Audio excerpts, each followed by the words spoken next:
Okey, tu kaedah yang pertama, segala urusan berdasarkan niat. Okey, innamal a'malu binniyat. Niat dari segi bahasa adalah qasda, tujuan hati, dan iradah, iaitu lintasan hati. Dari segi istilah bermaksud suatu lintasan dalam hati untuk melaksanakan sesuatu. Okey, macam mana bentuk lintasan tu? Okey, kita terlintas dalam hati nak buat apa-apa, itu adalah niat. Jadi penilaian dosa pahala adalah berdasarkan niat. Innamal a'malu binniyat. Kalau niat baik tapi tak buat, tak sempat, bukan sengaja tak nak buat, niat dah nak buat ni tapi tak sempat, okey, so dapat satu pahala sebab kita dah niat nak buat, niat nak bangun tahajud, okey, tapi tak terjaga, okey, tu dapat satu pahala walaupun tak bangun. Tapi niat nak buat tapi alarm dah bunyi, mata dah celek, sambung tidur, okey, tak buat, okey, dapat satu pahala juga, okey. Tapi jika niat buat jahat tapi tak buat pun, okey, tak ada dosa, okey. Sebab apa tak buat? Bukan tak buat tu bukan sebab ada benda yang menghalang, tapi memang saja je niat nak buat jahat tapi tak buat pun, so tak berdosa. Okey, kalau niat buat baik dan buat kebaikan, maka dapat 10 kali ganda. Okey, 10 pahala. Kalau niat buat jahat dan buat satu je, okey, buat jahat tak berganda dosa, buat baik je berganda pahala.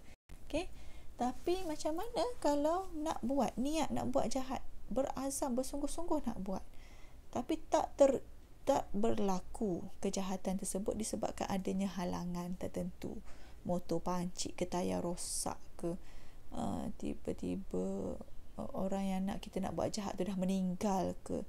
Okay, walaupun benda tu tak berlaku, tapi sebenarnya kita dah niat, memang bersungguh-sungguh berazam nak buat jahat, maka ianya tetap dikira berdosa. Jadi niat ni penting untuk kita bezakan antara amalan sunat ke, bezakan antara amalan, sama ada perbuatan kita tu satu bentuk ibadat ataupun sekadar adat. Okay, niat bangun pagi, niat hari ni nak pergi kelas apa semua, so dapatlah jadi ibadat. Tapi kalau tak niat apa-apa, adat je lah, bangun pagi pergi kelas, balik kelas. Okay. Yang kedua, bezakan taraf ibadat. Kalau kita niat, ada yang sunat, ada yang wajib. Okay. Kemudian bezakan kualiti ibadah, sikit ataupun banyak pahala. Okay. Bila kita berniat, bergandalah pahala. Kalau tak niat apa-apa, tak banyaklah pahala. Okay. So untuk niat yang sah, mestilah Islam memayis. Kita tahu bentuk perbuatan dan niat yang nak kita buat tu. Kita tahu nak solat ke, kita tahu niat nak sedekah macam mana. Okay, kena ikhlas.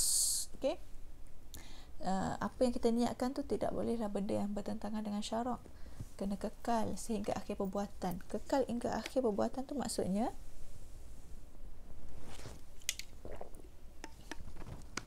kalau kita niat nak tolong orang, mestilah niat tu berkekalan. Bukannya tengah-tengah nak tolong orang, tiba-tiba nampak ada orang snap gambar, viral lah aku lepas ni, famous lah, so niat tu dah lari. Okay, tidak melakukan perbuatan yang menafikan niat seperti murtad. Okay, kalau niat nak murtad, tak perlu niat dah. Memang kalau dah main-main pun, tak berniat pun, tetap jadi murtad lah, na'udzubillah. Okay. So macam mana niat ni diaplikasikan dalam bidang pelancongan dan pemakanan? Banyaklah. Innamal a'malu binniyat. Kalau melancong, kita niatkan untuk mendapat keredaan Allah, melihat kebesaran alam dan sebagainya, maka itu kita boleh jamak dan qasar. Kalau niat nak pergi buat maksiat, maka tak boleh nak jamak dan qasar solat. Okay. Kemudian haji atau umrah. Kalau niat semata-mata pergi Mekah nak melancong, tak dapat apa-apalah, tak dapat ganjaran pahala haji dan umrah. Kemudian kalau pengusaha pelancong ataupun tourist guide bawa pelancong ke tempat ibadah bukan Islam, pergi ke kuil, pergi ke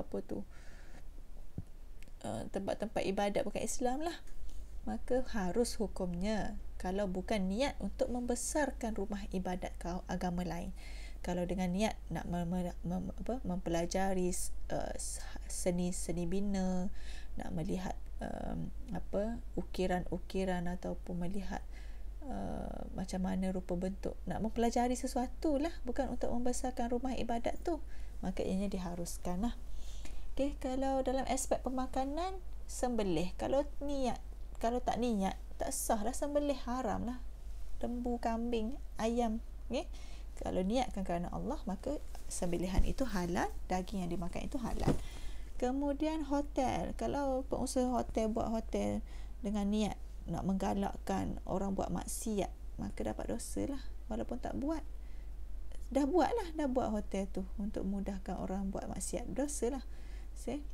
Tapi kalau bina hotel dengan tujuan untuk memudahkan urusan orang, maka akan menerima pahala, sebab mempermudahkan urusan orang lah yang bermusafir. So yang kedua adalah al-yaqin la yuzalu bisyak. Keyakinan tidak hilang dengan keraguan. Kalau kita yakin, iaitu yakin tu adalah bila mana kita 100% yakin. Kalau kita 75% yakin, kita tak panggil yakin, itu kita panggil zon, sebab kita masih ada sanksi. Okay, kalau kita hanya 50% sahaja yakin ke tak yakin, 50%, itu kita tak panggil yakin, kita panggil syak. Okay? Kemudian waham ni 25% sahaja kita yakin. Mana kalau tidak ada yakin langsung 0% lah. Jadi bila kita sebut yakin, maka kita adalah 100% yakin. Jadi bila kita 100% yakin, maka sebarang keraguan yang ada, kita tidak akan hilangkan keyakinan kita yang 100%. Jadi asas al-yakin la yuzalu bisyak adalah setiap keputusan perlu didasari dengan keyakinan dan kepastian, iaitu 100%. Jadi bila kita dah 100% yakin, maka perkara yang meragukan tidak dapat menggugat perkara yang telah kita yakini. Okay, dalam surah Yunus ayat 36, kita disuruh untuk menjauhi prasangka dan syak semata-mata, sebagaimana firman Allah, dan kebanyakan mereka tidak menurut melainkan sesuatu sangkaan sahaja, padahal sesungguhnya sangkaan itu tidak dapat memenuhi kehendak menentukan sesuatu dari kebenaran. Jadi macam mana al-yakin la yuzalu bisyak dalam aspek pelancongan dan pemakanan? Yang pertama dalam pemakanan, kalau dah ada cop halal JAKIM dan cop halal daripada institusi halal yang diperakui JAKIM, seperti cop halal Indonesia, cop halal Thailand, cop halal Australia, maka sebarang syak tidak akan mengubahlah hukumnya. Kalau dah kita belik-belik bungkusan makanan tu ada cop halal JAKIM, 100% yakin, maka kalau orang kata apa makan ni, orang kata tak halal ni, tapi dah ni cop halal JAKIM, kita percaya dan yakin kepada institusi JAKIM, maka tidak akan menggugat keyakinan kita lah terhadap pengiktirafan halal tersebut. Yang kedua, al-yakin la yuzalu bisyak, kalau dekat hotel ada tanda arah kiblat yang telah ditetapkan oleh pihak hotel, maka di sisi syarak itu sudah memadai untuk kita yakin bahawasanya itulah kiblatnya. Okey. Yang ketiga, restoran Muslim. Kalau kita pergi melancong, tak ada restoran lain, adalah satu yang tulis restoran Muslim, tapi tidak ada logo halal, tapi declare dirinya sebagai restoran Muslim. Tak ada pilihan lain dah, maka itu saja yang ada. Maka itu telah cukup meyakinkan kita bahawa ianya adalah halal lah. Di negara bukan Islam, ya. Kalau di Malaysia ni janganlah pula pergi tengok no pork, no halal food serve, tapi restoran halal lain, restoran Ali ada, Aminah ada, Zubaidah ada, tapi ni tak boleh lah nak pergi masuk walaupun dia tulis restoran Muslim, sebab kita berada dalam negara Islam. Yang kita cakap ni adalah dalam konteks negara bukan Islam, bila kita pergi melancong. Okay, kalau ada satu restoran yang menyediakan makanan halal, maka kita itu sudah memadai untuk meyakinkan kita walaupun tidak ada logo halal. Okay. Nah, yang keempat, bekas makanan. Pinggan mangkuk yang digunakan di hotel harus kita guna semulalah oleh orang Islam, walaupun pernah digunakan oleh bukan Islam, atas dasar keyakinan kita kepada pinggan bekas makan tersebut telah pun dibersihkan. Okay. So itu sahajalah untuk dua kaedah. Untuk kaedah ketiga, keempat dan kelima kita akan sambung pada kuliah pada minggu hadapan.